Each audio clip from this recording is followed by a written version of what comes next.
वक्रतुण्डाय गौरीतनयाय धीमहि गजेशानाय भालचन्द्राय श्रीगणेशाय।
Measuring unit help us understand and compare size, length, weight or amount of something. Different measuring units are used for different things.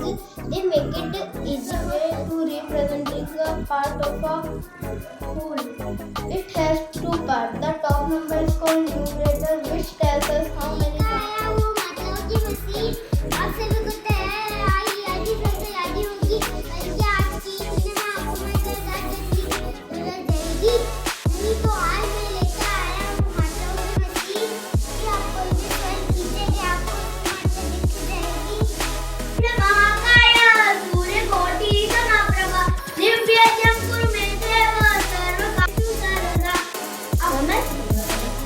नमस्ते, मेरा नाम भक्ति है। मैं कक्षा 3 की छात्रा हूँ।